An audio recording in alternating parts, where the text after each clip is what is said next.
Welcome to homework P S C 7 ഫെബ്രുവരി 2026 P S C നടത്തിയ woman civil excise officer final answer key ഒരു ക്വസ്റ്റ്യനാണ് delete ആയത്. First question, താഴെ കൊടുത്തിരിക്കുന്നവയിൽ ശരിയായ കാലഗണന ക്രമം ഏത്? ആൻസർ സി ആണ്. ആദ്യം നടന്നത് ആറ്റിങ്ങൽ കലാപം 1721, മാർത്താണ്ഡവർമ്മയുടെ സ്ഥാനാരോഹണം 1729, കുളച്ചൽ യുദ്ധം നടന്നത് 1741 ഓഗസ്റ്റ് 10, ശ്രീരംഗം പട്ടണ ഉടമ്പടി മൂന്നാം മൈസൂർ യുദ്ധവുമായി ബന്ധപ്പെട്ട ഉടമ്പടിയാണ് ശ്രീരംഗം പട്ടണ ഉടമ്പടി 1792. 2. താഴെ കൊടുത്തവയിൽ തെറ്റായ ജോഡി ഏത്? ആൻസർ എ ആണ്. 1ഉം 4ഉമാണ് തെറ്റ്. ആത്മവിദ്യാ സംഘം സ്ഥാപിച്ചത് വാഗ്ഭടാനന്ദനാണ്. അരയ സമാജം പണ്ഡിറ്റ് കെ പി കറുപ്പൻ. പ്രത്യക്ഷ രക്ഷാ ദൈവസഭ കുമാരഗുരുദേവൻ. യോഗക്ഷേമ സഭയിലെ പ്രധാന മെമ്പറായിരുന്നു വി ടി ഭട്ടതിരിപ്പാട്. താഴെ കൊടുത്തവയിൽ 1857 കലാപവുമായി ബന്ധപ്പെട്ട പ്രസ്താവനയിൽ ശരിയായത് ഏത്? ശരിയായത് 2ഉം 4ഉമാണ്. ആദ്യത്തെ സ്റ്റേറ്റ്മെൻറ്റ്, കലാപത്തിൽ ഡൽഹിയിൽ നേതൃത്വം നൽകിയത് ബഹദൂർ ഷാ രണ്ടാമനാണ്. ഡൽഹിയിൽ നേതൃത്വം നൽകിയത് ബഹദൂർ ഷാ രണ്ടാമൻ. നാനാ സാഹിബ് നേതൃത്വം നൽകിയത് കാൺപൂരിലാണ് നാനാ സാഹിബ് നേതൃത്വം നൽകിയത്. രണ്ടാമത്തത്, ഒരു ദിവസം നമ്മുടെ വായിൽ അകപ്പെടാൻ പോകുന്ന ഒരു ചെറിയായി ഔദിനെ വിശേഷിപ്പിച്ചത് ഡൽഹൌസി പ്രഭുവാണ്. നമ്മുടെ വായിൽ അകപ്പെടാൻ പോകുന്ന ഒരു ചെറിയായി ഔദിനെ വിശേഷിപ്പിച്ചത് ഡൽഹൌസി പ്രഭു. തോമസ് ജോൺ ബാർക്കർ 1859 വരച്ച ചിത്രം എന്ന് പറയുന്നത് റിലീഫ് ഓഫ് ലക്നൗ ആണ്. അതുപോലെ ഇൻ മെമ്മോറിയം എന്ന ചിത്രം 1857 വിപ്ലവവുമായി ബന്ധപ്പെട്ടിട്ട് തന്നെ ഇൻ മെമ്മോറിയം എന്ന ചിത്രം വരച്ചത് ജോസഫ് നോയൽ പാറ്റോൺ ആണ്. 1857 മെയ് 10 മീററ്റിലാണ് കലാപം ആരംഭിച്ചത്. 1857 കലാപം ആരംഭിച്ചത് മെയ് 10 മീററ്റിൽ. 4. താഴെ കൊടുത്ത പ്രസ്താവന പരിശോധിച്ച് ബന്ധമില്ലാത്തത് കണ്ടെത്തുക. ആൻസർ സി ആണ്. 1922 ചൗരി ചൗര സംഭവത്തെ തുടർന്ന് ഗാന്ധിജി ഏത് പ്രസ്ഥാനമാണ് നിർത്തലാക്കിയത്? നിസ്സഹരണ പ്രസ്ഥാനം. സിവിൽ നിയമലംഘന പ്രസ്ഥാനം 1930 തുടങ്ങിയത്. ക്രിപ്സ് ദൗത്യത്തിൻ്റെ പരാജയത്തെ തുടർന്ന് ഗാന്ധിജി ക്വിറ്റ് ഇന്ത്യ പ്രക്ഷോഭം ആരംഭിച്ചു. ഇന്ത്യൻ നാഷണൽ കോൺഗ്രസിൻ്റെ 1929 ലാഹോർ സമ്മേളനത്തിൽ ജവഹർലാൽ നെഹ്റു പ്രസിഡൻ്റായി തിരഞ്ഞെടുക്കപ്പെട്ടു. 1928 INC പ്രസിഡന്റ് എന്ന് പറയുന്നത് മോത്തിലാൽ നെഹ്റുവും 1929 INC പ്രസിഡന്റ് എന്ന് പറയുന്നത് ജവഹർലാൽ നെഹ്റു ആയിരുന്നു. അച്ഛനും മകനും അടുത്തടുത്തായി വന്ന ആദ്യത്തെ INC സമ്മേളനമായിരുന്നു 1928 കൊൽക്കത്തയിൽ വെച്ച് നടന്ന INC സമ്മേളനവും 1929 ലാഹോറിൽ നടന്ന സമ്മേളനവും. അപ്പോൾ 29 ലാഹോർ അത്രയും ഇമ്പോർട്ടൻ്റ് ആയതുകൊണ്ട് തന്നെ നമുക്ക് 28 എപ്പോഴും ഓർമ്മയിൽ വെക്കാൻ വേണ്ടിയിട്ട് കൊല എന്ന് ആലോചിച്ച് നോക്കുക. അച്ഛനും മകനും അടുത്തടുത്ത് കൊൽക്കത്ത ലാഹോർ 28 29 മോത്തിലാൽ നെഹ്റു ജവഹർലാൽ നെഹ്റു. 1930 മെയ് 12 ഗാന്ധിജിയും അനുയായികളും ദണ്ഡി യാത്ര ആരംഭിച്ചു. അപ്പോൾ ഗാന്ധിജിയും അനുയായികളും ദണ്ഡി യാത്ര ആരംഭിച്ച ദിവസം എന്ന് പറയുന്നത് 1930 മാർച്ച് 12. ചുവടെ തന്നതിൽ ശരിയായ ജോഡി കണ്ടെത്തുക. ആൻസർ ഡി ആണ്. 1ഉം 3ഉമാണ് ശരിയായത്. ലൈഫ് വീക്ക്ലി എന്നത് ആരുമായിട്ട് ബന്ധപ്പെട്ടിരിക്കുന്നു? Zou Taofen. Life weekly Zou Taofen. 3. എനിക്ക് ശേഷം പ്രളയം എന്നത് പറഞ്ഞത് ലൂയി 15 ഞാനാണ് രാഷ്ട്രം എന്ന് പറഞ്ഞത് ലൂയി 14 എനിക്ക് ശേഷം പ്രളയം എന്ന് പറഞ്ഞത് ലൂയി 15 ഫ്രഞ്ച് വിപ്ലവകാലത്ത് ഫ്രഞ്ച് പ്രധാനമന്ത്രി എന്ന് പറയുന്നത് ലൂയി 15 ഫ്രഞ്ച് ചക്രവർത്തി. അപ്പോൾ ലൂയി 14 15 16. ഞാനാണ് രാഷ്ട്രം ലൂയി 14, എനിക്ക് ശേഷം പ്രളയം ലൂയി 15, ഫ്രഞ്ച് വിപ്ലവ സമയത്തെ ഫ്രഞ്ച് ചക്രവർത്തി ലൂയി 16. സോഷ്യൽ കോൺട്രാക്റ്റ് എന്ന ബുക്ക് എഴുതിയത് റൂസോ ആണ്. Social contract Rousseau. അതുപോലെ ലോങ് മാർച്ചിന് നേതൃത്വം നൽകിയത് മാവോ സെത്തുങ്. 6. ഇന്ത്യയുടെ 2025 സ്വാതന്ത്ര്യ ദിനാഘോഷവുമായി ബന്ധപ്പെട്ട പ്രസ്താവനയിൽ ശരിയായത്? ആൻസർ ബി ആണ്. 3ഉം 4ഉമാണ് ശരി. അപ്പോൾ ഇന്ത്യയുടെ 78ാമത്തെ സ്വാതന്ത്ര്യ ദിനാഘോഷമായിരുന്നു. തെറ്റാണ്. 79ാമത്തെ സ്വാതന്ത്ര്യ ദിനാഘോഷമാണ്. ഇന്ത്യയുടെ 79ാമത്തെ സ്വാതന്ത്ര്യ ദിനാഘോഷമാണ്. അതുപോലെ തന്നെ എന്താണ്, വിശിഷ്ടാതിഥികളായിട്ട് മറ്റ് രാജ്യത്തലവന്മാർ ആരും ഉണ്ടായിരുന്നില്ല. കാരണം നമ്മളധികം മറ്റു രാജ്യത്തലവന്മാരെ ക്ഷണിക്കുന്നത് റിപ്പബ്ലിക് ഡേക്കാണ്. അതുപോലെ 2025 സ്വാതന്ത്ര്യ ദിനത്തിൻ്റെ പ്രമേയം എന്ന് പറയുന്നത് നവഭാരതം. 7. ഗ്രാവിറ്റി അനോമലിയുമായി ബന്ധപ്പെട്ട് തെറ്റായ പ്രസ്താവന കണ്ടെത്തുക. ഇവിടെ തെറ്റായ പ്രസ്താവന 2 മാത്രമാണ്. 1 ശരിയാണ്. വസ്തുക്കളുടെ പിണ്ഡത്തിലുള്ള വ്യത്യാസം ഗ്രാവിറ്റി അനോമലിക്ക് കാരണമാകുന്നു. ഭൗമകേന്ദ്രത്തിൽ നിന്നുള്ള അകലം ഗ്രാവിറ്റി അനോമലിക്ക് കാരണമാണ്. അതുകൊണ്ട് തന്നെ എന്താ പറയുക, പോളിൽ ഭൗമകേന്ദ്രത്തിൽ നിന്ന് അകലം കുറവായതുകൊണ്ട് തന്നെ പോളിൽ അകലം കുറവാണ്. അതുകൊണ്ട് തന്നെ അവിടെ ഭൂഗുരുത്വാകർഷണം കൂടുതലാണ്. ഭൂമിയുടെ ഉപരിതലങ്ങളിൽ വിവിധ ഭാഗങ്ങളിൽ ഗുരുത്വാകർഷണ ബലത്തിലുണ്ടാകുന്ന വ്യത്യാസമാണ് ഗ്രാവിറ്റി അനോമലി. ഇത് വസ്തുക്കളുടെ പിണ്ഡം, ദൂരം എന്നിവയെ ആശ്രയിച്ചിരിക്കും. അപ്പോൾ ഗ്രാവിറ്റി അനോമലി എന്തിനെയൊക്കെ ആശ്രയിച്ചിരിക്കുന്നത്? വസ്തുവിൻ്റെ പിണ്ഡവും ദൂരവും. അപ്പോൾ ആൻസർ എന്ന് പറയുന്നത് ശരിയായത് 1ഉം 3ഉമാണ്. വസ്തുക്കളുടെ പിണ്ഡത്തിലെ വ്യത്യാസം ഗ്രാവിറ്റി അനോമലിക്ക് കാരണമാകും. പിണ്ഡത്തിനെ ഡിപ്പെൻഡ് ചെയ്യുന്നുണ്ടല്ലോ. അതുപോലെ ഭൗമകേന്ദ്രത്തിൽ നിന്നുള്ള അകലവും ഗ്രാവിറ്റി അനോമലിക്ക് കാരണമാകും, പിണ്ഡവും ദൂരവും. എന്നാൽ ഘടനാ വ്യത്യാസമൊന്നും ഗ്രാവിറ്റി അനോമലിക്ക് കാരണമാകില്ല. 8ാമത്തത് ഇന്ത്യയുടെ ഉത്തരപർവ്വത മേഖലയിൽ കാണപ്പെടുന്ന ലവണജല തടാകം എന്ന് പറയുന്നത് പാങ്കോങ്സോ തടാകമാണ്. ഇന്ത്യയുടെ ഉത്തരപർവ്വത മേഖലയിൽ കാണപ്പെടുന്ന ലവണജല തടാകം ആൻസർ സി ആണ്, പാങ്കോങ്സോ തടാകം. ലഡാക്കിൽ സ്ഥിതി ചെയ്യുന്ന ഈ തടാകം ഉപ്പുരസമുള്ളതാണ്. വൂളാർ ധാൽ എന്നിവ ശുദ്ധജല തടാകങ്ങളുമാണ്. വൂളാർ ധാൽ എന്ന് പറയുന്നത് ശുദ്ധജല തടാകവുമാണ്. ഇനി സർവേ ഓഫ് ഇന്ത്യയുടെ ആസ്ഥാനം സ്ഥിതി ചെയ്യുന്ന പട്ടണം ആൻസർ ബി ആണ്, ഡെറാഡൂൺ. ആൻഡമാൻ നിക്കോബാർ ദ്വീപുകളെ തമ്മിൽ വേർതിരിക്കുന്ന കടൽ ചാനലാണ് 10 ഡിഗ്രി ചാനൽ. എന്നാൽ 11 ഡിഗ്രി ചാനൽ എന്ന് പറയുന്നത് ലക്ഷദ്വീപ് സമൂഹത്തിലെ അമിനി ദ്വീപുകളെയും കണ്ണൂർ ദ്വീപുകളെയും തമ്മിൽ വേർതിരിക്കുന്നു. 9 ലക്ഷദ്വീപിൻ്റെ പ്രധാന ഭാഗത്തെ മിനിക്കോയിൽ നിന്നും വേർതിരിക്കുന്നു. അതുപോലെ 8 മിനിക്കോയ് ദ്വീപിനെയും മാലിദ്വീപിനെയും വേർതിരിക്കുന്നു. 11 ശിലാരൂപീകരണവുമായി ബന്ധപ്പെട്ട ശരിയായ പ്രസ്താവന കണ്ടെത്തുക. ആൻസർ ബി ആണ്, 2 മാത്രമാണ് ശരി. ബലതന്ത്ര കായാന്തരീകരണത്തിൽ ശിലകൾ പൊടിഞ്ഞ് പുനഃപരലീകരണം സംഭവിക്കുന്നു. ബലതന്ത്ര കായാന്തരീകരണം എന്ന് വെച്ചാൽ ഫോഴ്സ് മെക്കാനിക്കലി നടക്കുന്ന കായാന്തരീകരണമാണ്. ഇവിടെ ശില എന്ത് ചെയ്യും? പൊടിഞ്ഞിട്ട് പുനഃപരലീകരണം സംഭവിക്കും. എന്നാൽ പ്രാദേശിക കായാന്തരീകരണം എന്ന് പറയുമ്പോൾ അത് ടെക്ടോണിക് ചലനത്താൽ ശിലകൾക്ക് പുനഃപരലീകരണം സംഭവിക്കുന്നതാണ്. അതുപോലെ തന്നെ സമ്പർക്ക കായാന്തരീകരണം എന്ന് പറയുമ്പോഴാണ് മാഗ്മയുടെ ചൂട് കാരണം ശിലകൾക്ക് പുനഃപരലീകരണം സംഭവിക്കുന്നത്. 12 2025 വർഷത്തിൽ പ്രസിദ്ധപ്പെടുത്തിയ ആഗോള പട്ടിണി സൂചിക അനുസരിച്ച് ഏറ്റവും ദരിദ്രമായ രാഷ്ട്രം ഏത്? ആൻസർ ഡി ആണ്, സോമാലിയ. അപ്പോൾ ഏറ്റവും ദരിദ്രമായ രാഷ്ട്രം 2025 ആഗോള പട്ടിണി സൂചിക അനുസരിച്ച് ഏറ്റവും ദരിദ്രമായ രാഷ്ട്രമാണ് സോമാലിയ. 13 ഹരിത വിപ്ലവവുമായി ബന്ധപ്പെട്ട് താഴെ പറയുന്നതിൽ ശരിയായത് ഏത്? ആൻസർ 1ഉം 2ഉമാണ്. അത്യുൽപാദന ശേഷിയുള്ള വിത്തിനം ഹരിത വിപ്ലവവുമായി ഉണ്ടായി. രാസവളവും കീടനാശിനികളും ഹരിത വിപ്ലവ സമയത്ത് ഉപയോഗിച്ചിട്ടുണ്ട്. 3ാമത്തെ സ്റ്റേറ്റ്മെൻറ്റ് തെറ്റാൻ കാരണം എന്ന് വെച്ചാൽ ദരിദ്ര കർഷക, ധനിക കർഷക എന്നിങ്ങനെയുള്ള അന്തരം കൂടുകയാണ് ചെയ്തത്.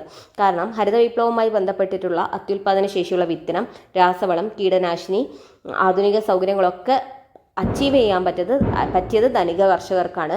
അതുകൊണ്ട് തന്നെ ധനിക കർഷകർക്ക് കൂടുതൽ വിളവുകൾ ഉണ്ടാക്കാൻ പറ്റി. എന്നാൽ ദരിദ്ര കർഷകർക്ക് ഇതൊന്നും കിട്ടിയില്ല. അപ്പോൾ ഈ അന്തരം ഹരിത വിപ്ലവവുമായി ബന്ധപ്പെട്ട് വർദ്ധിക്കുകയാണ് ഉണ്ടായത്. 14 പുത്തൻ സാമ്പത്തിക പരിഷ്കാരത്തിൽ പെടാത്തതേത്? ആൻസർ എ ആണ്, 2 മാത്രം. അപ്പോൾ ഉദാരവൽക്കരണം, സ്വകാര്യവൽക്കരണം, ആഗോളവൽക്കരണം, അതായത് ലിബറലൈസേഷൻ, പ്രൈവറ്റൈസേഷൻ, ഗ്ലോബലൈസേഷൻ എന്ന് പറയുന്നതാണ് പുത്തൻ സാമ്പത്തിക പരിഷ്കാരത്തിൽ ബന്ധപ്പെടുന്നത്. അപ്പോൾ 1991 പരിഷ്കാരം LPG എന്നാണ് അറിയപ്പെടുന്നത്. അതായത് പുത്തൻ സാമ്പത്തിക പരിഷ്കാരം, ന്യൂ എക്കണോമിക് പോളിസി 1991 അറിയപ്പെടുന്നത് LPG, ലിബറലൈസേഷൻ, പ്രൈവറ്റൈസേഷൻ, ഗ്ലോബലൈസേഷൻ. എന്നാൽ ഇൻഡസ്ട്രിയലൈസേഷൻ അഥവാ വ്യവസായവൽക്കരണം എന്ന് പറയുന്നത് ഇതിൻ്റെ ഭാഗമല്ല. 15 ഇന്ത്യൻ പ്ലാനിങ്ങുമായി ബന്ധപ്പെട്ട് ശരിയല്ലാത്തത് ഏത്? ഓപ്ഷൻ 3ആണ് ശരിയല്ലാത്തത്, അതായത് ആൻസർ സി. ഇന്ത്യൻ പ്ലാനിങ്ങിൻ്റെ ശില്പി എന്ന് പറയുന്നത് PC മഹൽനോബിസ്. ഇന്ത്യൻ പ്ലാനിങ്ങിൻ്റെ പിതാവ് എന്ന് പറയുന്നത് വിശ്വേശ്വരയ്യയും ഇന്ത്യൻ പ്ലാനിങ്ങിൻ്റെ ശില്പി എന്ന് പറയുന്നത് മഹൽനോബിസാണ്. അതായത് ഇന്ത്യൻ പ്ലാനിങ്ങിൻ്റെ ഫാദർ വിശ്വേശ്വരയ്യ, ഇന്ത്യൻ പ്ലാനിങ്ങിൻ്റെ ആർക്കിടെക്റ്റ് PC മഹൽനോബിസ്. സോവിയറ്റ് മാതൃകയിലാണ് പഞ്ചവത്സര പദ്ധതികൾ ഇന്ത്യ സ്വീകരിച്ചത്. അതായത് ഇന്ത്യ പഞ്ചവത്സര പദ്ധതി എന്ന് പറയുന്ന സാധനം ഏത് രാജ്യത്ത് നിന്നാണ് കടമെടുത്തത്? സോവിയറ്റ് യൂണിയൻ അഥവാ റഷ്യ. അതുപോലെ തന്നെ ഇന്ത്യയിൽ പ്ലാനിങ് ആരംഭിക്കുന്നത് 1950-51 കാലഘട്ടത്തിലാണ്. അതുകൊണ്ടാണ് തേർഡ് സ്റ്റേറ്റ്മെൻറ്റ് തെറ്റായത്. 16ാമത്തെ ക്വസ്റ്റ്യനാണ് ക്യാൻസൽ ആയത്. ഈ ഒരൊറ്റ ക്വസ്റ്റ്യൻ മാത്രമേ ക്യാൻസൽ ആയിട്ടുള്ളൂ, വേറെ ആൻസർ ചേഞ്ച് ഒന്നും ഉണ്ടായിട്ടില്ല. 17 കേന്ദ്രബാങ്കിൻ്റെ ധർമ്മങ്ങളിൽ പെടാത്തത് ഏത്? ആൻസർ ബി ആണ്, 3 മാത്രം. അതായത് നികുതി നിരക്ക് നിശ്ചയിക്കുക. നികുതി നിരക്ക് നിശ്ചയിക്കുക എന്നത് കേന്ദ്ര സർക്കാർ പുറത്തിറക്കുന്ന ഫിസ്ക്കൽ പോളിസിയുമായിട്ട് ബന്ധപ്പെട്ടതാണ്. കേന്ദ്ര ബാങ്ക് അതായത് RBIയുടെ ധർമ്മങ്ങൾ എന്ന് പറയുന്നത് കറൻസി നോട്ട് അടിച്ചിറക്കുക, ബാങ്കുകളുടെ ബാങ്കായിട്ട് പ്രവർത്തിക്കുക, ഗവൺമെൻറ്റിൻ്റെ ബാങ്കായിട്ട് പ്രവർത്തിക്കുക. അപ്പോൾ നമ്മുടെ എന്താ പറയുക നമ്മുടെ ഇന്ത്യയിലെ സാമ്പത്തിക സ്ഥിതി കൈകാര്യം ചെയ്യുന്നതിൽ ഉപയോഗിക്കുന്ന രണ്ട് പോളിസിയാണ് ഫിസ്ക്കൽ പോളിസിയും മോണിറ്ററി പോളിസിയും. ഫിസ്ക്കൽ പോളിസി തീരുമാനിക്കുന്നത് കേന്ദ്ര സർക്കാരും മോണിറ്ററി പോളിസി തീരുമാനിക്കുന്നത് റിസർവ് ബാങ്കുമാണ്. ഫിസ്ക്കൽ പോളിസിയിൽ എന്തൊക്കെയാണ് വരുന്നത്? അതായത് ധനനയവും പണനയവും. ധനനയം എന്ന് പറയുന്നതാണ് ഫിസ്ക്കൽ പോളിസി, അത് കേന്ദ്ര സർക്കാരാണ്. ഈ ഫിസ്ക്കൽ പോളിസി വഴിയാണ് നികുതി, ചെലവ്, വാർഷിക ബജറ്റൊക്കെ പുറത്തിറക്കുന്നത്. എന്നാൽ മോണിറ്ററി പോളിസി എന്ന് പറയുന്നത് RBI ആണ് കൈകാര്യം ചെയ്യുന്നത്. അത് ഇവിടെ നമുക്ക് cash reserve ratio, statutory liquidity ratio, ഇതൊക്കെ RBI അല്ലേ തീരുമാനിക്കുന്നത്. ഇതൊക്കെയാണ് മോണിറ്ററി പോളിസി. അതായത് നമ്മുടെ ഇന്ത്യയിലെ പൊതുജനങ്ങളുടെ കയ്യിലെ പണലഭ്യതയെ നിയന്ത്രിക്കുക, പലിശ നിരക്ക്, ബാങ്കിലെ പലിശ നിരക്ക്, അതായത് bank rate, cash reserve ratio, statutory liquidity ratio, അങ്ങനത്തെ പലിശ നിരക്ക് നിയന്ത്രിക്കുക. അതുപോലെ തന്നെ ദ്വൈമാസ അവലോകന റിപ്പോർട്ടൊക്കെ പുറത്തിറക്കുന്നത് RBI ആണ്. എന്നാൽ നികുതി നിരക്ക് നിശ്ചയിക്കുന്ന, ടാക്സൊക്കെ നിശ്ചയിക്കുന്ന ആരാ? കേന്ദ്ര ഗവൺമെൻറ്റാണ് ഫിസ്ക്കൽ പോളിസിയുടെ ഭാഗമായിട്ട്. 18 നീതി ആയോഗവുമായി ബന്ധപ്പെട്ട് ശരിയായത് ഏത്? ആൻസർ C ആണ്. 1ഉം 2ഉമാണ് ശരിയായത്. നീതി ആയോഗിൻ്റെ ആസ്ഥാനം ന്യൂഡൽഹിയാണ്. സ്ഥാപിതമായത് 2015 ജനുവരി 1-നാണ്. നീതി ആയോഗിയുടെ ഇപ്പോഴത്തെ chairperson Narendra Modi, vice chairperson Suman Bery, CEO BVR Subrahmanyam. 19 കേവല ഭൂരിപക്ഷ സമ്പ്രദായം എന്ന തെരഞ്ഞെടുപ്പ് സമ്പ്രദായത്തിൽ അനുയോജ്യമല്ലാത്ത പ്രസ്താവന ഏത്? അതായത് സിമ്പിൾ മെജോറിറ്റി. അതായത് നമ്മുടെ സ്കൂളിൽ ക്ലാസ്സുകളിലൊക്കെ നടത്തുന്ന, അതായത് ഇപ്പോൾ 100 കുട്ടികളുണ്ടെങ്കിൽ 51 വോട്ടായിരിക്കും കിട്ടി, അയാളായിരിക്കും ലീഡർ, മറ്റേ ആൾക്ക് പ്രത്യേകിച്ചൊന്നുമില്ല, 49% വോട്ട് നേടിയതിൻ്റെ ഒരു ഇതും കിട്ടാത്തതാണ് സിമ്പിൾ മെജോറിറ്റി. അപ്പോൾ നമുക്ക് ആദ്യത്തെ സ്റ്റേറ്റ്മെൻറ്റ് നോക്കുകയാണെങ്കിൽ, ഒരു പാർട്ടിക്ക് ലഭിക്കുന്ന വോട്ടിംഗ് ശതമാനത്തേക്കാൾ കൂടുതലായിരിക്കും ആ പാർട്ടിക്ക് കിട്ടുന്ന സീറ്റുകളുടെ എണ്ണം. അത് ശരിയല്ലേ? കാരണം ഒരു പാർട്ടിക്ക് ലഭിക്കുന്ന വോട്ടിംഗ് ശതമാനത്തേക്കാൾ കൂടുതലായിരിക്കും ആ പാർട്ടിക്ക് കിട്ടുന്ന സീറ്റുകളുടെ എണ്ണം. അത് ശരിയാണ്. അതായത് ഇപ്പോൾ മൊത്തം 2 ക്ലാസ്സേ ഉള്ളൂ ഒരു സ്കൂളിൽ, 2 ക്ലാസ്സേ ഉള്ളൂ. 2 ക്ലാസ്സിലും 100 വെച്ചിട്ട് കുട്ടികളുണ്ട്. അപ്പോൾ ഇപ്പോൾ 2 A എന്ന് പറയുന്ന പാർട്ടിയും B എന്ന് പറയുന്ന പാർട്ടിയും 2 ക്ലാസ്സിലും മത്സരിക്കും. അപ്പോൾ ഫസ്റ്റ് ക്ലാസ്സിൽ Aയും Bയും മത്സരിച്ച് 51 വോട്ട് കിട്ടി, അതായത് 100 കുട്ടികളിൽ 51 വോട്ട് കിട്ടിയിട്ട് A ജയിച്ച്. ഇനി സെക്കൻഡ് ക്ലാസ്സിലും Aയും Bയും മത്സരിക്കും, അവിടെയും 100ൽ 51 വോട്ട് കിട്ടിയിട്ട് A തന്നെ ജയിച്ചു വിചാരിക്കുക. അപ്പോൾ 2 ക്ലാസ്സിലും കൂടിയിട്ട് ജയിച്ചതാരാ? A. അതായത് Aയുടെ മൊത്തം സ്കൂളിലെ വിജയ ശതമാനം എന്ന് പറയുന്നത് 100%. അതായത് മൊത്തം 200ൽ 102 വോട്ട് കിട്ടി. 200ൽ 102 വോട്ട് കിട്ടിയിട്ടും Aയുടെ വിജയ ശതമാനം എന്ന് പറയുന്നത് 100%. അതായത് ഒരു പാർട്ടിക്ക് ലഭിക്കുന്ന വോട്ടിംഗ് ശതമാനത്തേക്കാൾ കൂടുതലായിരിക്കും ആ പാർട്ടിക്ക് ലഭിക്കുന്ന സീറ്റുകളുടെ എണ്ണം. അതായത് മൊത്തം സീറ്റ് 100% സീറ്റും Aക്ക് കിട്ടി. എന്നാൽ Aയുടെ വോട്ടിംഗ് ശതമാനം എന്ന് പറയുന്നത് 200ൽ 102, അതായത് 51% Aയുടെ വോട്ടിംഗ് ശതമാനം. പക്ഷേ സീറ്റുകളുടെ എണ്ണം എന്ന് പറയുന്നത് 52% സീറ്റാണ് കിട്ടിയത്. അല്ല, ആ സ്കൂളിൽ 2 സീറ്റാണ്ടായ, അതായത് 100% സീറ്റും Aക്ക് കിട്ടി. അതാണ് കേവല ഭൂരിപക്ഷ സമ്പ്രദായം. അപ്പോൾ രണ്ടാമത്, വോട്ട് ചെയ്യുന്നത് പാർട്ടി ലിസ്റ്റുകൾക്കായിരിക്കും. ഇവിടെ തെറ്റാണ്. കേവല ഭൂരിപക്ഷ സമ്പ്രദായത്തിൽ വോട്ടർ ഒരു പ്രത്യേക സ്ഥാനാർത്ഥിക്കായിരിക്കും വോട്ട് ചെയ്യുന്നത്. വോട്ടിംഗ് ശതമാനത്തിനനുസരിച്ച് നിയമസഭയിൽ പ്രാതിനിധ്യം ലഭിക്കും ഇല്ല, അല്ലേ? സിമ്പിൾ മെജോറിറ്റി, അതായത് സ്കൂളിലൊക്കെ നമ്മൾ ചെയ്യുന്ന കേവല ഭൂരിപക്ഷ സമ്പ്രദായത്തിൽ 49% വോട്ട് കിട്ടിയ കുട്ടിക്ക് ഒന്നും കിട്ടുന്നില്ല. അതേസമയം 51% വോട്ട് കിട്ടി ജയിച്ച ആൾക്കാർക്കാണല്ലോ സീറ്റ് കിട്ടുന്നത്. അപ്പോൾ വോട്ടിംഗ് ശതമാനത്തിനനുസരിച്ച് നിയമസഭയിൽ പ്രാതിനിധ്യം കിട്ടും എന്ന് പറയുന്നത് തെറ്റാണ്. അപ്പോൾ ഈ 2 സ്റ്റേറ്റ്മെൻറ്റ്, അതായത് വോട്ട് ചെയ്യുന്നത് പാർട്ടി ലിസ്റ്റുകൾക്കായിരിക്കും, വോട്ടിംഗ് ശതമാനത്തിനനുസരിച്ച് നിയമസഭയിൽ പ്രാതിനിധ്യം ലഭിക്കുന്നു, ഈ 2 സംഭവം ആനുപാതിക പ്രാതിനിധ്യ സമ്പ്രദായം, പ്രൊപ്പോർഷണൽ റെപ്രസെൻറ്റേഷൻ്റെ ഭാഗമാണ്. അതായത് കേവല ഭൂരിപക്ഷ സമ്പ്രദായം ഒരു പ്രത്യേക സ്ഥാനാർത്ഥിക്കാണ് നമ്മൾ വോട്ട് കിട്ടുന്നത്. ലഭിക്കുന്ന വോട്ട് ശതമാനത്തേക്കാൾ കൂടുതൽ സീറ്റ് കിട്ടാൻ സാധ്യതയുണ്ട്. രാജ്യം ചെറിയ മണ്ഡലങ്ങളായിട്ട് തിരിക്കും. വളരെ ലളിതവുമാണ് കേവല ഭൂരിപക്ഷ സമ്പ്രദായം. എന്നാൽ ആനുപാതിക പ്രാതിനിധ്യ സമ്പ്രദായം എന്ന് പറയുന്നത് ഒരു രാഷ്ട്രീയ പാർട്ടിക്കായിരിക്കും വോട്ട് കൊടുക്കുന്നത്. ലഭിക്കുന്ന വോട്ടിൻ്റെ ശതമാനത്തിന് കൃത്യമായി ആനുപാതികമായി സീറ്റ് ലഭിക്കും. രാജ്യം മുഴുവൻ ഒരു മണ്ഡലമായി കണക്കാക്കാം. എന്നാൽ ഇതെന്ന് പറയുന്നത് കുറച്ചും കൂടി സങ്കീർണമാണ്. ഇതിൻ്റെ വോട്ടിംഗ് നടത്തലും സീറ്റ് കാൽക്കുലേറ്റ് ചെയ്യലും സങ്കീർണമാണ്. അടുത്ത ക്വസ്റ്റ്യൻ, 20ാമത്തെ ക്വസ്റ്റ്യൻ, മൗലിക അവകാശങ്ങളിൽ ഉൾപ്പെടുന്ന അവകാശങ്ങൾ ഏതൊക്കെ? ആൻസർ ഡി ആണ്. ഇവയൊന്നുമല്ല. ജോലി ചെയ്യാനുള്ള അവകാശം മൗലിക അവകാശങ്ങളിൽ ഉൾപ്പെടുന്നില്ല. എന്നാൽ ഇന്ത്യയിൽ എവിടെയും ജോലി ചെയ്യാനുള്ള സ്വാതന്ത്ര്യം മൗലിക അവകാശങ്ങളിൽ 19(1) തരുന്നുണ്ട്. അതുപോലെ ഒരാൾ ജോലി ചെയ്യാൻ, അതായത് ആർട്ടിക്കിൾ 21 പ്രകാരം ജീവിക്കാനുള്ള അവകാശം എന്ന ആർട്ടിക്കിൾ പ്രകാരം ഒരാൾ ജോലി ചെയ്യുകയാണെങ്കിൽ അയാൾ ആ ജോലി ചെയ്യുന്നതിൽ നിന്നും തടയാൻ പാടില്ല. അത് അയാളുടെ ജീവിക്കാനുള്ള അവകാശ ലംഘനമായിട്ട് കണക്കാക്കും. ജോലി ചെയ്യാനുള്ള അവകാശം മൗലികാവകാശങ്ങളിൽ ഉൾപ്പെടുന്നില്ല. എന്നാൽ അത് നിർദ്ദേശിത തത്വങ്ങളുടെ ഭാഗമാണ്. അതുപോലെ സാമ്പത്തിക ചൂഷണത്തിനെതിരായ അവകാശം അത് എന്തുകൊണ്ട് ഉൾപ്പെടുന്നില്ല എന്നറിയില്ല.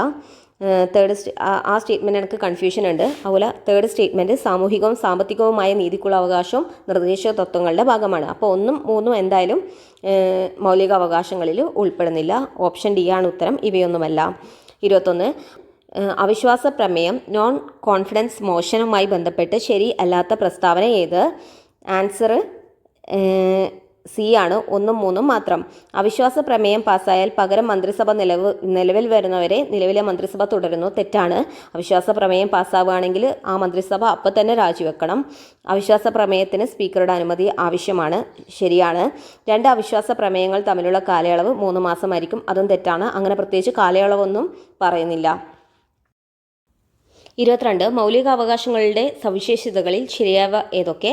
ആൻസർ ഡി ആണ്. 1ഉം 2ഉം 3ഉം ശരിയാണ്. ഭരണകൂടത്തിൻ്റെ അധികാരത്തെ നിയന്ത്രിക്കുന്നു. കോടതി മുഖേന സ്ഥാപിച്ചു കിട്ടുന്നു. മൗലിക അവകാശങ്ങളിൽ ചിലത് ഇന്ത്യയിലെ വിദേശ പൗരന്മാർക്കും ലഭ്യമായ അവകാശമാണ്. അപ്പോൾ ഇപ്പോൾ കോടതി ഫണ്ടമെൻ്റൽ റൈറ്റ്സിന് എഗെയിൻസ്റ്റ് ആയിട്ട് കോടതിയല്ല, ഭരണകൂടം ഫണ്ടമെൻ്റൽ റൈറ്റ്സിന് എഗെയിൻസ്റ്റ് ആയിട്ട് ഒരു നിയമം പാസ്സാക്കുകയാണെങ്കിൽ നമുക്ക് കോടതി മുഖേന അത് സ്ഥാപിച്ചു കിട്ടും. അങ്ങനെ നമുക്ക് ഭരണകൂടത്തിൻ്റെ അധികാരത്തെ നിയന്ത്രിക്കാം. അതുപോലെ ഭരണഘടനയിലെ ആർട്ടിക്കിൾ 15, 16, 19, 29, 30 ഇതൊക്കെ ഇന്ത്യൻ പൗരന്മാർക്ക് മാത്രം അവകാശമായിട്ടുള്ളതാണ്. അപ്പോൾ ചില അവകാശങ്ങൾ ഇന്ത്യൻ പൗരന്മാർക്കും വിദേശ പൗരന്മാർക്കും ലഭ്യമാണ്. എന്നാൽ ചിലത് ഇന്ത്യൻ പൗരന്മാർക്ക് മാത്രമാണ് ലഭ്യം. 23, സംസ്ഥാന ഭരണകൂടത്തെ രാഷ്ട്രപതി പിരിച്ചുവിടുന്നത് ഭരണഘടനയുടെ ഏത് വകുപ്പ് പ്രകാരമാണ്? ആർട്ടിക്കിൾ 356 ആണ്. അതായത് സ്റ്റേറ്റ് എമർജൻസി, സംസ്ഥാനത്ത് അടിയന്തരാവസ്ഥ വരുമ്പോഴാണ് സംസ്ഥാന ഭരണകൂടത്തെ രാഷ്ട്രപതി പിരിച്ചുവിടുന്നത്. അപ്പോൾ അതിനൊന്നിക്കൽ പ്രസിഡന്റ് റൂൾ അല്ലെങ്കിൽ സ്റ്റേറ്റ് എമർജൻസി എന്ന് പറയും. ആർട്ടിക്കിൾ 356. 352 ദേശീയ അടിയന്തരാവസ്ഥയാണ്, നാഷണൽ എമർജൻസി. 360 സാമ്പത്തിക അടിയന്തരാവസ്ഥ, ഫിനാൻഷ്യൽ എമർജൻസി. പിന്നെ ആർട്ടിക്കിൾ 324 എന്ന് പറയുന്നത് ഇലക്ഷൻ കമ്മീഷൻ, തെരഞ്ഞെടുപ്പ് കമ്മീഷനുമായിട്ട് ബന്ധപ്പെട്ടതാണ്. 24, സ്വത്തവകാശം എന്ന നിയമപരമായ അവകാശം ഭരണഘടനയുടെ ഏത് വകുപ്പിലാണ് ഉൾപ്പെടുത്തിയിരിക്കുന്നത്? ആൻസർ ബി ആണ്. 300A. സ്വത്തവകാശം ഭേദഗതി 44ാം ഭേദഗതി വഴിയാണ് സ്വത്തവകാശത്തെ മൗലികാവകാശ പട്ടികയിൽ നിന്നും നീക്കം ചെയ്തത്. ഇതിപ്പോൾ ഭരണഘടനയുടെ 12ാം ഭാഗത്ത് ഒരു നിയമപരമായ അവകാശമായി നിലകൊള്ളുന്നു. അതായത് ഭരണഘടനയുടെ 12ാം ഭാഗത്ത് ആർട്ടിക്കിൾ 300Aയിലാണ് സ്വത്തവകാശം നിയമപരമായ അവകാശമാക്കി മാറ്റിയത്. ഭരണഘടനാ ഭേദഗതി 44ാം ഭേദഗതി മൊറാർജി ദേശായി ഗവൺമെൻറ്റിൻ്റെ കാലത്താണ്.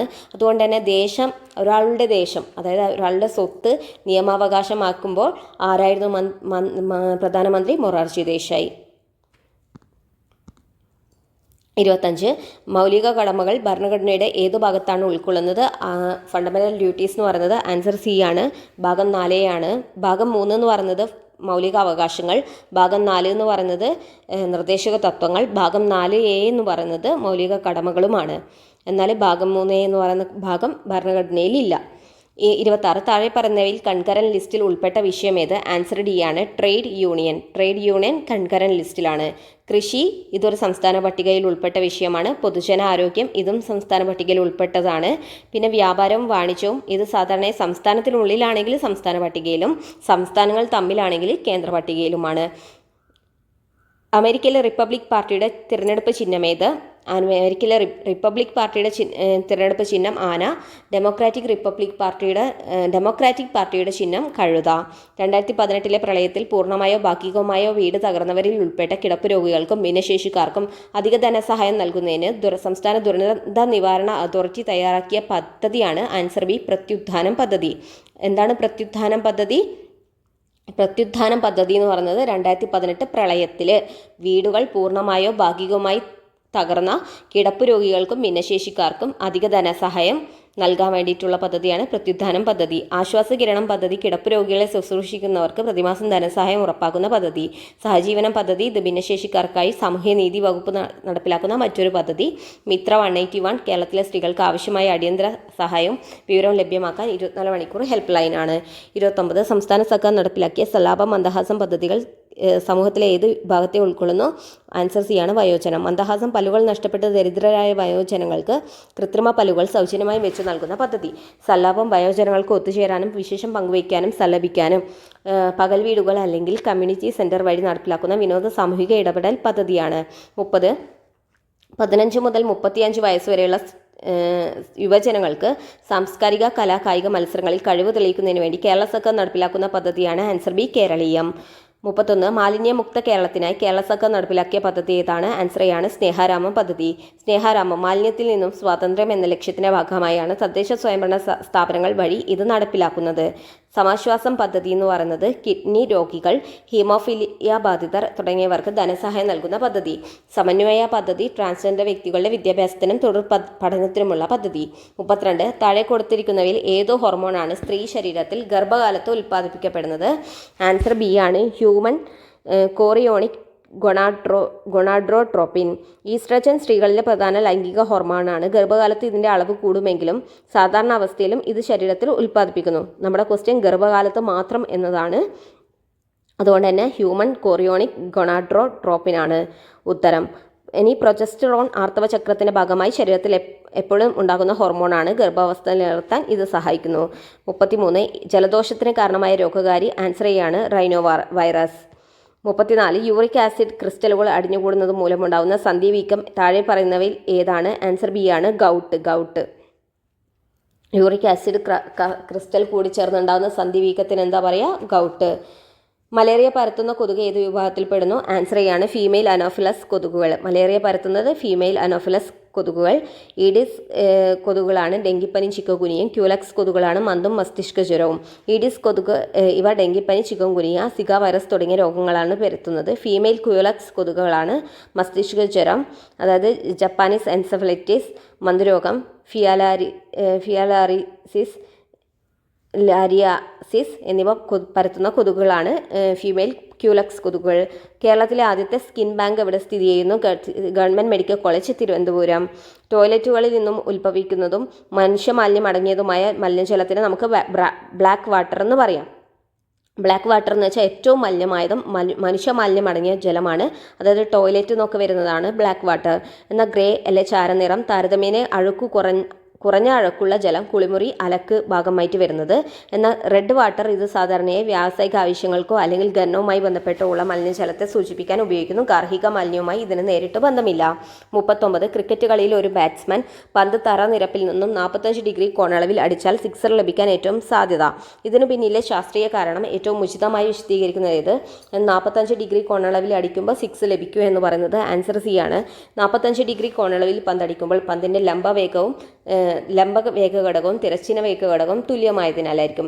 അപ്പോൾ ഒരു പ്രൊജക്ടൈൽ മോഷനിൽ 45 ഡിഗ്രിയിൽ എന്താവും? ലംബഘടക വേഗവും തിരശ്ചീന വേഗഘടകവും തുല്യമാവുന്നത് എന്തുകൊണ്ടാണ്? രണ്ടിൻ്റെയും സൈനും കോസും ആംഗിൾ അതായത് 45 ഡിഗ്രി ആയിരിക്കും. അപ്പോൾ സൈൻ 45ഉം കോസ് 45ഉം തുല്യമായിരിക്കും. 1/√2 ആയിരിക്കും. അപ്പോൾ the initial velocity split equally into Horizon and vertical. അതായത് അപ്പോൾ റേഞ്ച് എന്ന് പറയുന്നത് എന്തായിരിക്കും? ആർ ഈക്വൽ ടു, അതായത് പന്ത് ഏത് റേഞ്ചിലേക്ക് പോകുന്നുള്ളത് R equal to U square sine 2θ/g ആയിരിക്കും. അപ്പോൾ സൈൻ 2θ എന്ന് പറയുമ്പോൾ സൈൻ സൈൻ 45 × 2 വരും. അപ്പോൾ സൈൻ 90 വരും. അപ്പോൾ സൈൻ 90 എന്ന് പറയുന്നത് 1 ആയിരിക്കും. സൈൻ്റെ ഏറ്റവും മാക്സിമം റേഞ്ചാണ്, സൈന് കിട്ടുന്ന ഏറ്റവും വലിയ വിലയാണ് 1 എന്ന് പറയുന്നത്. അപ്പോൾ റേഞ്ച് എന്ന് പറയുന്നത് മാക്സിമം ആയിരിക്കും, u²/g ആയിരിക്കും. ഇനി 40 ജലലഭ്യത വളരെ കുറഞ്ഞ പ്രദേശങ്ങളിൽ ജലസംരക്ഷണം പരമാവധി ഉറപ്പാക്കിക്കൊണ്ട് ചെടികൾക്ക് കൃത്യമായ അളവിൽ വെള്ളം ലഭിക്കാൻ സഹായിക്കുന്ന ഒരു ജലസേചന രീതിയാണ് തിരിനാന. തിരിനാനയിൽ താഴെ പറയുന്ന ഏത് ഭൗതിക പ്രതിഭാസമാണ് പ്രയോജനപ്പെടുത്തിയത്? ആൻസർ ഡി ആണ് കേശികത്വം. അതായത് തിരിനനയിൽ ഒരു പാത്രത്തിൽ വെള്ളത്തിൽ മുക്കി വെച്ചിരിക്കുന്ന കോട്ടൺ തിരിയിലൂടെ വെള്ളം മുകളിലേക്ക് ഉയർന്ന് ചെടിയുടെ ചുവട്ടിലെത്തും. തിരിയിലെ നൂലുകൾക്കിടയിലുള്ള ചെറിയ സുഷിരങ്ങൾ കേശിക കുഴലുകളായി പ്രവർത്തിക്കുന്നത് കൊണ്ടാണ് വെള്ളം മുകളിലെത്തുന്നത്. 41 ഇന്ത്യയുടെ ആദ്യത്തെ എക്സ്റേ പോളാറിമീറ്റർ ഉപഗ്രഹമാണ് എക്സ്പോസാറ്റ്. എക്സ്റേ പോളാറിമെട്രി സാങ്കേതികവിദ്യ വഴി എക്സ്പോസാറ്റിന് പഠന വിധേയമാക്കാൻ കഴിയാത്ത ആകാശ വസ്തുക്കൾ ഏതൊക്കെയാണെന്ന് ചോദിച്ചാൽ എക്സോ പ്ലാനറ്റുകളും ധൂമകേതുക്കളും. എക്സ്പോസാറ്റിൻ്റെ ഫുൾ ഫോം എന്ന് പറയുന്നത് എക്സ്റേ പോളാരിമീറ്റർ സാറ്റലൈറ്റ് ആണ്. ബഹിരാകാശത്തെ എക്സ്റേ സ്രോതസ്സുകളുടെ പോളറൈസേഷൻ പഠിക്കാൻ ഇന്ത്യ വിക്ഷേപിച്ച ആദ്യത്തെ പ്രത്യേക ഉപഗ്രഹമാണ് എക്സ്പോസാറ്റ്. 2024 ജനുവരി 1 PSLV C58 ഇതിൻ്റെ ലക്ഷ്യം 58 വഴിയാണ് ഇത് വിക്ഷേപിച്ചത്. ഇതിൻ്റെ ലക്ഷ്യം തമോഗർത്തങ്ങളെയും ന്യൂട്രോൺ നക്ഷത്രങ്ങളെയും കുറിച്ച് പഠിക്കുക എന്നതാണ്. പ്രപഞ്ചത്തിലെ ഏറ്റവും നിഗൂഢമായ പ്രതിഭാസങ്ങളെക്കുറിച്ച് പഠിക്കുക എന്നൊക്കെയാണ് ഈ ദൗത്യത്തിൻ്റെ പ്രധാന ദൗത്യം. യഥാർത്ഥവാദങ്ങൾ ആദർശ സ്വഭാവം കാണിക്കുന്നത് ഏതൊക്കെ സാഹചര്യങ്ങളിലാണെന്ന് ചോദിച്ചാൽ, അതായത് at high temperature molecules have A high kinetic energy and move very fast. This overcomes the attractive forces between the molecules which is a requirement for ideal behavior. അതായത് യഥാർത്ഥവാതകം ആദർശ സ്വഭാവം കാണിക്കുക എന്ന് വെച്ചാൽ എന്തായിരിക്കണം, ഇപ്പോൾ ഒരു വാതകത്തിലെ മോളിക്യൂൾസ് എല്ലാം വളരെ അകന്നായിരിക്കുമല്ലോ സ്ഥിതി ചെയ്യുക. അപ്പോൾ ഹൈ ടെമ്പറേച്ചർ, ഇപ്പോൾ യഥാർത്ഥ വാതകങ്ങളിൽ ഹൈ ടെമ്പറേച്ചർ കൊടുക്കുകയാണെങ്കിൽ അതിലുള്ള മോളിക്യൂൾസ് എല്ലാം എന്ത് ചെയ്യും, അകന്നകന്ന് സ്ഥിതി ചെയ്യും. അതായത് ആദർശ സ്വഭാവം കാണിക്കും. അപ്പോൾ ഹൈ ടെമ്പറേച്ചർ കൊടുക്കുകയാണെങ്കിൽ അകന്നകന്ന് സ്ഥിതി ചെയ്യും. അതുപോലെ നമ്മൾ പ്രഷർ കുറക്കുകയാണെങ്കിൽ അവർ തമ്മിലുള്ള ഗ്യാപ്പ് വർദ്ധിക്കും. അതായത് നമ്മൾ അവരെ കംപ്രസ് ചെയ്യുകയാണ്, അവർക്ക് പ്രഷർ കൊടുക്കുകയാണെങ്കിൽ അവർ അടുത്തടുത്ത് വരും. അപ്പോൾ നമ്മൾ പ്രഷർ കുറക്കുകയാണെങ്കിൽ അവർ അകന്നകന്നു പോകും. അപ്പോൾ at low pressure the gas molecules are spread very far apart. Because they are so far apart, the volume of the actual molecule becomes negligible compared to the total volume of the container, and the intermolecular attraction become almost zero. അങ്ങനെ യഥാർത്ഥ വാതകം ആദർശ സ്വഭാവം കാണിക്കുക high ടെമ്പറേച്ചറിലും law പ്രഷറിലുമായിരിക്കും. 43 ഒരു ലായനിയുടെ pH മൂല്യം 3 ആണെങ്കിൽ അതിൻ്റെ ഹൈഡ്രോണിയം അയോണുകളുടെ ഗാഢത എത്രയായിരിക്കും? അപ്പോൾ ഒരു ലായനിയുടെ pH ഈക്വൽ ടു ഇക്വേഷൻ എന്ന് പറയുന്നത് pH equal to minus log 10 of hydronium അയോണാണ്. അപ്പോൾ ഇവിടെ നമുക്ക് pH അറിയാം. അപ്പോൾ നമുക്ക് ഹൈഡ്രോണിയം അയോണിൻ്റെ ഗാഢതയാണ് കാണേണ്ടത്. അപ്പോൾ നമ്മൾ നേരെ ഇൻവേഴ്സ് ചെയ്യും ഇക്വേഷൻ. അപ്പോൾ ഇവിടെ എന്താവും, H3O ഹൈഡ്രോണിയം അയോണിൻ്റെ ഗാഢത കാണാൻ വേണ്ടിയിട്ട് ഹൈഡ്രോണിയം അയോണിൻ്റെ ഗാഢത ഈക്വൽ ടു 10⁻⁻³ pH ആയിരിക്കും. അപ്പോൾ 10⁻³ ആയിരിക്കും. അപ്പോൾ 1 × 10⁻³ ഇക്വേഷൻ. ഉത്തരം 44. താഴെ കൊടുത്തിരിക്കുന്ന ജോഡികളിൽ സമ ഇലക്ട്രോണിക് വർഗ്ഗങ്ങൾ ആയത് ഏതൊക്കെയാണ്? അതായത് സമ ഇലക്ട്രോണിക് വർഗ്ഗങ്ങൾ എന്ന് വെച്ചാൽ isoelectronic species are atoms or ions that have the same number of electrons. അപ്പോൾ ഫസ്റ്റ് ആൻസർ എന്ന് പറഞ്ഞാൽ 2ഉം 3ഉമാണ്. സോഡിയവും ഫ്ലൂറിനുമാണ്, സോഡിയം ഫ്ലൂറിനും. അപ്പോൾ സോഡിയത്തിൻ്റെ ആറ്റോമിക് നമ്പർ 11ആണ്. അപ്പോൾ Na+ എന്ന് പറയുമ്പം സോഡിയത്തിന് പോസിറ്റീവ് ചാർജ് കിട്ടണമെങ്കിൽ സോഡിയം എന്ത് ചെയ്യണം, ഒരു നെഗറ്റീവ് ചാർജ്, അതായത് ഒരു ഇലക്ട്രോണ് വിട്ടു കൊടുക്കണം. അപ്പോൾ 11 ഇലക്ട്രോണുള്ള സോഡിയത്തിന് ഒരു പോസിറ്റീവ് ചാർജ് കിട്ടുകയാണെങ്കിൽ സോഡിയത്തിൻ്റെ ഇലക്ട്രോണുകളുടെ എണ്ണം 10 ആവും. അപ്പോൾ Na+ൻ്റെ ഇലക്ട്രോണുകളുടെ എണ്ണം 10. ഇനി ഫ്ലൂറിൻ എടുക്കുകയാണെങ്കിൽ ഫ്ലൂറിൻ്റെ ആറ്റോമിക് നമ്പർ എന്ന് പറയുന്നത് 9ആണ്. അപ്പോൾ ഫ്ലൂറിൻ മൈനസ് എന്ന് വെച്ചാൽ ഫ്ലൂറിൻ എന്ത് ചെയ്തിട്ടുണ്ട്, എവിടുന്നോ ഒരു ഇലക്ട്രോണിനെ എക്സ്ട്രാ കിട്ടിയിട്ടുണ്ട്. അതായത് എവിടെ നിന്ന് ഒരു നെഗറ്റീവ് ചാർജ് എക്സ്ട്രാ വന്നിട്ടുണ്ട്. അപ്പോൾ 9 ആയതുകൊണ്ട് തന്നെ ഫ്ലൂറിന് ഒരു ഇലക്ട്രോണും കൂടി കൂടുകയാണെങ്കിൽ 9 + 1 മൊത്തം 10 ഇലക്ട്രോൺ. അപ്പോൾ Na+ന് 10 ഇലക്ട്രോണ്, F- 10 ഇലക്ട്രോൺ. അപ്പോൾ രണ്ടും എന്തായി, ഐസോ ഇലക്ട്രോണിക് സ്പീഷീസ് ആവും. അതേ കേസ് തന്നെയാണ് O2-ൻ്റെയും Mg2+ൻ്റെയും. O2- ആണെങ്കിൽ ഓക്സിജൻ്റെ അറ്റോമിക് നമ്പർ എന്ന് പറയുന്നത് 8. അപ്പോൾ 2 ഇലക്ട്രോണ് എക്സ്ട്രാ കിട്ടിയിട്ടുണ്ട്. അപ്പോൾ മൊത്തം 10 ഇലക്ട്രോണായി. അതുപോലെ Mg2+ എന്ന് പറയുമ്പം മഗ്നീഷ്യത്തിൻ്റെ അറ്റോമിക് നമ്പർ 12ആണ്. 2 ഇലക്ട്രോണ് ലോസ് ചെയ്തുകൊണ്ടാണ് 2 പോസിറ്റീവ് ചാർജ് കിട്ടിയത്. അപ്പോൾ 12ന്ന് 2 ഇലക്ട്രോൺ കുറക്കാണ് 10. അപ്പോൾ അതും 10 ഐസ് ഇലക്ട്രോണിക്കായി. എന്നാൽ ഇവിടെ ഒന്നാമത്തെ കേസിൽ സോഡിയം പ്ലസ് എന്ന് പറഞ്ഞാൽ ഓൾറെഡി കണ്ടു 10ആണ്. ഇനി പൊട്ടാസ്യത്തിൻ്റെ അറ്റോമിക് നമ്പർ 19. അപ്പോൾ പൊട്ടാസ്യം പ്ലസ് എന്ന് പറയുമ്പോൾ 19 - 1 18. അപ്പോൾ സോഡിയം പ്ലസിന് 10ഉം പൊട്ടാസ്യം പ്ലസിന് 18ഉം. അത് ഐസ് ഇലക്ട്രോണിക് അല്ലല്ലോ, രണ്ടിൻ്റെ ഇലക്ട്രോൺസിൻ്റെ എണ്ണം വ്യത്യാസമുണ്ട്. അപ്പോൾ അത് ഐസ് ഇലക്ട്രോണിക് അല്ല. Ca2+ഉം Al3+ഉം ആണെങ്കിൽ CO2+ന് 18 ഇലക്ട്രോൺസും Al3+ന് 10 ഇലക്ട്രോൺസും വ്യത്യാസമുണ്ട്. അതുകൊണ്ട് തന്നെ അതും ഐസ് ഇലക്ട്രോണിക് സ്പീഷീസ് അല്ല. 45. പ്രധാനമന്ത്രി ശ്രീ നരേന്ദ്രമോദി 2005 പ്രഖ്യാപിച്ച ഏത് മിഷനാണ് ഇന്ത്യയുടെ അയൺ ഡോം പോലുള്ള പ്രതിരോധ സംവിധാനമായി വിശേഷിക്കപ്പെടുന്നത്? ആൻസർ സി ആണ്, മിഷൻ സുദർശന ചക്ര. 46 വിഖ്യാത ചിത്രകാരൻ രാജാ രവിവർമ്മയുടെ പുത്രനായ എം രാമവർമ്മ രാജ അതായത് മണക്കുളം മുകുന്ദരാജ ആദ്യ ചെയർമാനായ അക്കാദമി ഏത്? കേരള ലളിതകലാ അക്കാദമി. ഇന്ത്യ ആദ്യ വനിതാ ലോകകപ്പ് ക്രിക്കറ്റ് കിരീടം നേടിയപ്പോൾ ടീം ക്യാപ്റ്റൻ ആരായിരുന്നു? ആൻസർ സി ആണ്, ഹർമൻപ്രീത് കൗർ. 48 കേരള സാഹിത്യ അക്കാദമി അവാർഡുകൾ കരസ്ഥമാക്കിയ മനുഷ്യനൊരു ആമുഖം എന്ന കൃതിയുടെ രചയിതാവ് സുഭാഷ് ചന്ദ്രൻ. 49 ക്ഷേത്ര സംസ്കാരത്തിൻ്റെ ഭാഗമായി AD 6-ാം ശതകം മുതൽ കേരളത്തിൽ നിലനിന്നിരുന്ന ദേവദാസി സമ്പ്രദായത്തിൽ നിന്ന് ഉത്ഭവിച്ചതെന്ന് കരുതപ്പെടുന്ന കലാരൂപം? ദേവദാസി സമ്പ്രദായത്തിൽ നിന്നും കേരളത്തിൽ ഉത്ഭവിച്ചത് മോഹിനിയാട്ടം. 50 ലോകമെമ്പാടുമുള്ള മലയാളികൾക്ക് മാതൃഭാഷാ പഠനത്തിന് അവസരം ലഭ്യമാക്കുക എന്ന ലക്ഷ്യത്തോടെ കേരള സർക്കാരിൻ്റെ സാംസ്കാരിക വകുപ്പിന് കീഴിൽ പ്രവർത്തിക്കുന്ന സംരംഭം? Answer B, Malayalam mission.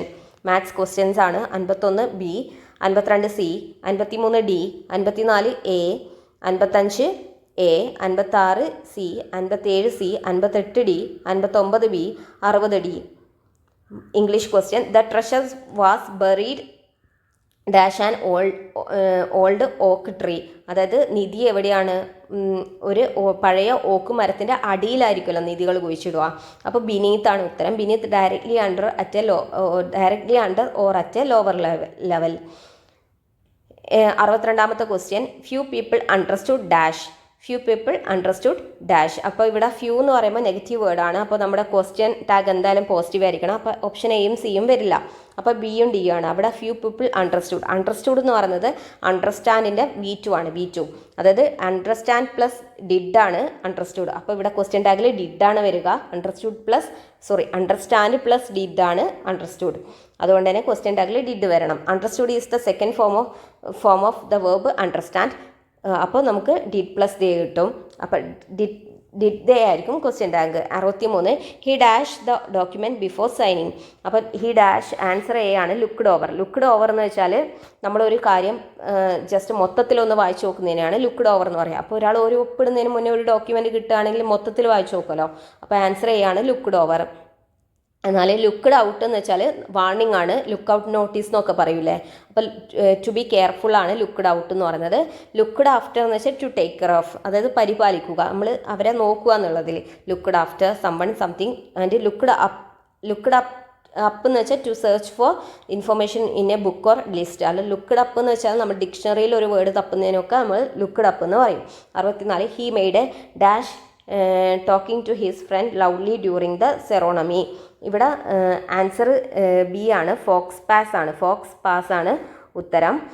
ഡേജാവു എന്ന് വെച്ചാൽ എന്താ? Deja vu feeling of having seen something before. അതായത് നമ്മൾ മുന്നേ നമ്മുടെ സ്വപ്നത്തിലൊക്കെ വന്ന കാര്യം ഇപ്പം നടക്കുമ്പോൾ നമുക്ക് തോന്നുമല്ലോ ഇത് നമ്മൾ മുന്നേ എവിടെയോ കണ്ടിരുന്നു. അതാണ് ഡേജാവു.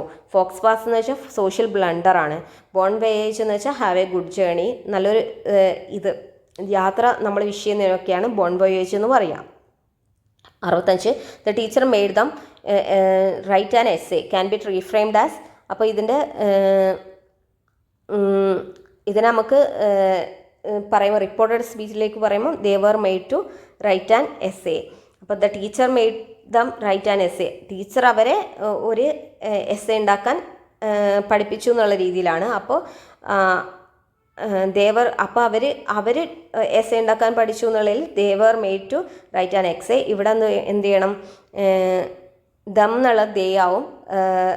പിന്നെ മെയ്ഡ് എന്നുള്ളത് വേർ മെയ്ഡ് ആവും to write an essay.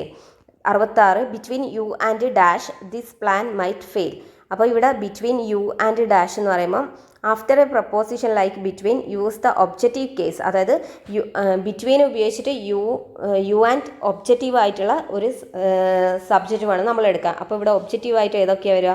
Me, him, her, us, them ആയിരിക്കും. അപ്പോൾ ഇവിടെ ബിറ്റ്വീൻ യു ആൻഡ് മീയോ അസോ വരുമെന്ന് ചോദിച്ചാൽ ഒരു ബിറ്റ്വീൻ നീയും ഞാനും തമ്മിലല്ലേ, നീയും ഞങ്ങളും തമ്മിൽ എന്ന് പറയില്ലല്ലോ. അപ്പോൾ നീയും മീയും ഞാനും എന്നുള്ളതിൽ ഞാനും നീയും എന്നുള്ളതിൽ മീ ഉപയോഗിക്കണം. അപ്പോൾ between you and me. 67 you dash understood it better if you had listen carefully. Answer A ആണ്, would have. You would have understood it better if you had listen carefully. അതായത് ഈഫ് പോർഷനിൽ had plus V3 വരികയാണെങ്കിൽ അതിൻ്റെ മറ്റേ പോർഷനിൽ എന്ത് വരണം? Would have plus V3 വരണം. അതായത് ടൈപ്പ് 3 കണ്ടീഷനാണ്. If plus had plus V3 requires would have plus V3. If one side have had the other side needs would have. അതായത് ഒരു സൈഡിൽ ഹാഡ് വരികയാണെങ്കിൽ മറ്റേ സൈഡിൽ വുഡ് ഹാവ് വരണം. He bought dash toy for his son. ഇവിടെ AUFO ആണ്. Abbreviation വരികയാണെങ്കിൽ അത് ഇവിടെ യു എന്ന് പറയുമ്പോൾ യു ഒരു എന്താ പറയുക വവ്വലാണെങ്കിലും നമ്മൾ ഇപ്പോൾ യുവിനെ പ്രൊനൗൺസ് ചെയ്യുമ്പോൾ അതെന്താവും വൈയിലേക്ക് വരും. അപ്പോൾ അതുകൊണ്ട് AUFO എന്ന് ഉപയോഗിക്കണം. Then 69 the bikers had a moonlit dash by the river side. ഇവിടെ ആൻസർ ഡി ആണ്. റെൻഡേഴ്സ് വാസ് എന്ന് വെച്ചാൽ means a meeting at an agreed time and place ആണ്. The bikers had a moonlit dash by the river side. Rendezvous meeting at an agreed time and place. Renders was എന്ന് വെച്ചാൽ എന്താ meeting at an agreed time and place. The designer dress cost an arm and a leg means അതായത് am and leg ഒരു കാലിൻ്റെയും കൈൻ്റെയും വില എന്ന് പറയുന്നത് ഭയങ്കര higher cost ആയിരിക്കുമല്ലോ. അപ്പോൾ ഡിസൈനർ ഡ്രസ്സിൻ്റെ വില എന്ന് പറയുന്നത് ഭയങ്കര എക്സ്പെൻസീവാന്നുള്ള മീനിങ്ങിലാണ് ഉപയോഗിക്കുന്നത്. അപ്പോൾ ആൻസർ ബി ആണ്. The dress is extremely costly. 71 താഴെ തന്നിരിക്കുന്നതിൽ ശരിയായ പദം ഏത്? ആൻസർ ഡി ആണ്. വിഡിത്തത്തിൻ്റെ ശരിയായ പദം ചൊറയില്ലാത്ത ഡാ കഴിഞ്ഞിട്ട് ചൊറയുള്ള ഡാ, വിഡിത്തം. വില്ല് എന്നർത്ഥം വരാത്ത പദം എന്ന് ചോദിച്ചാൽ വില്ല് എന്ന് പറയുമ്പോൾ ചാപം, കാർമുകം, കോദണ്ഡമാണ്. അമ്പ് എന്ന് പറയുന്നത് വില്ലിൽ വെക്കുന്ന സാധനമാണ് അമ്പ്. അപ്പോൾ ചാപം, കാർമുകം, കോദണ്ഡം വില്ലാണ്. ഉദാരൻ എന്ന പദത്തിൻ്റെ വിപരീത അർത്ഥമാണ് കൃപണൻ. ഉദാരൻ കൃപണൻ ഓപ്പോസിറ്റ്. പെരുമ്പറ എന്ന പദം പിരിച്ചെഴുതുമ്പോൾ പെരും പ്ലസ് പറയാണ് പെരുമ്പറ. കർത്താവ് എന്ന പദത്തിൻ്റെ എതിർലിംഗം കർത്തൃ. താഴെ തന്നതിൽ ബഹുവചനത്തിന് ഉദാഹരണം ആൻസർ സി ആണ്, മിടുക്കർ. ബട്ടർ, മാരാർ, തട്ടാർ എന്നൊക്കെ പറയുന്നത് പൂച്ചക ബഹുവചനാണ്. ആക്ച്വലി അത് ബഹുവചനമല്ല, റെസ്പെക്ട്ഫുള്ളി വിളിക്കുന്നതാണ്. അപ്പോൾ ആൻസർ സി ആണ്, മിടുക്കർ. അഞ്ചാറ് എന്ന പദത്തെ ഘടകപദമാക്കുമ്പോൾ അഞ്ചോ ആറോ, ഒന്നിക്കൽ 5 അല്ലെങ്കിൽ 6, ആ രീതിയിൽ 5ഓ 6ഓ. എന്നാൽ 5ഉം 6ഉം എന്ന് പറയുമ്പോൾ രണ്ടും എന്നുള്ള മീനിങ് വരുമല്ലോ, അതുകൊണ്ടാണ് അത് തെറ്റും. Option B തെറ്റുന്നത്. 5ഉം 6ഉം എന്ന് പറയുമ്പോൾ രണ്ടും വേണം എന്നുള്ളൊരു മീനിങ് ആയിരിക്കും. 5 6 എന്ന് വെച്ചാൽ 5ഓ 6ഓ മതി എന്നുള്ള മീനിങ്ങിലായത് ഏതെങ്കിലും ഒരു നമ്പേഴ്സ് ഓഫ് സാധനം മതി. അപ്പോൾ ആൻസർ എ ആണ്. 78 വയറ്റത്തടിക്കുക എന്ന ശൈലിയുടെ അർത്ഥത്തെ സൂചിപ്പിക്കുന്ന പ്രയോഗം ഏത്? ആൻസർ ഡി ആണ്, സന്തോഷിപ്പിക്കുക. വയറ്റത്തടിക്കുക, ആൻസർ ഡി, സന്തോഷിപ്പിക്കുക. വയറ്റടിക്കുക എന്ന ശൈലിയുടെ അർത്ഥത്തെ സൂചിപ്പിക്കാത്ത പ്രയോഗം. വയറ്റത്തടിപ്പിക്കുക എന്ന് വെച്ചാൽ ഗതിമുട്ടിക്കുക, ദുഃഖിക്കുക, കഷ്ടപ്പെടുത്തുക. അത് നമ്മൾ ആൾക്കാർ ഭയങ്കര ദാരിദ്ര്യമുള്ള ആൾക്കാർ നമ്മൾ പണ്ട് സിനിമയിലൊക്കെ കാണില്ലേ, വയറ്റത്തടിച്ചിട്ടല്ലേ പാടല്. അതാണ് വയറ്റത്തടിക്കുക എന്ന് വെച്ചാൽ ഗതിമുട്ടിക്കുക, ദുഃഖിപ്പിക്കുക, കഷ്ടപ്പെടുത്തുക. അപ്പം വരാത്തത് സന്തോഷിപ്പിക്കുക. പുത്രൻ്റെ ഭാര്യ സ്നൂഷിയാണ്. പുത്രൻ്റെ ഭാര്യ സ്നൂഷ. പുത്രിയുടെ പുത്രി പൗത്രി. പുത്രൻ്റെ പുത്രി പൗത്രി. പുത്രൻ പൗത്രൻ. മകളുടെ മകൾ ദൗഹിത്രി. മകളുടെ മകൻ ദൗഹിത്രൻ. ദെൻ ധാത്രി എന്ന് പറയുന്നത് ദാതാവിൻ്റെ സ്ത്രീലിംഗല്ലേ, ധാത്രി. ടു റൂട്ട് ഔട്ട് എന്ന ഇംഗ്ലീഷ് ശൈലിയുടെ ശരിയായ പദം ആൻസർ ഇതാണ്, വേരോടെ നശിപ്പിക്കുക. ആൻസർ സി, ഉന്മൂലനം ചെയ്യുക. റൂട്ട് ഔട്ട്, വേരോടെ നശിപ്പിക്കുക. ആൻസർ സി, ഉന്മൂലനം ചെയ്യുക. 91 കേരള അബ്കാരി നിയമവുമായി ബന്ധപ്പെട്ട് ചുവടെ കൊടുത്തിരിക്കുന്ന ശരിയായ പ്രസ്താവന ഏത്? ആൻസർ ഡി ആണ്. 1, 2, 3 ശരി. അബ്കാരി എന്നത് പേർഷ്യൻ ഭാഷയിലെ ഒരു പദമാണ്. അബ്കാരി നിയമം പ്രകാരം പ്രായപൂർത്തിയായ ഒരാൾക്ക് 3 ലിറ്റർ വിദേശ മദ്യം കൈവശം വയ്ക്കാവുന്നതാണ്. കേരള മദ്യ ഉപയോഗം അനുവദിച്ചിരിക്കുന്ന ഏറ്റവും കുറഞ്ഞ പ്രായപരിധി 23 വയസ്സാണ്. വിമുക്തി മിഷനുമായി ബന്ധപ്പെട്ട് ചുവടെ നൽകിയതിൽ ശരിയായ പ്രസ്താവന ഏകുക. 1, 3, 4 ശരി. ലഹരി വസ്തുക്കളുടെ ഉപയോഗം പൂർണ്ണമായും ഇല്ലാതാക്കുക എന്ന ലക്ഷ്യത്തിൽ കേരള ഗവൺമെൻറ് ആരംഭിച്ച പദ്ധതിയാണ് വിമുക്തി മിഷൻ.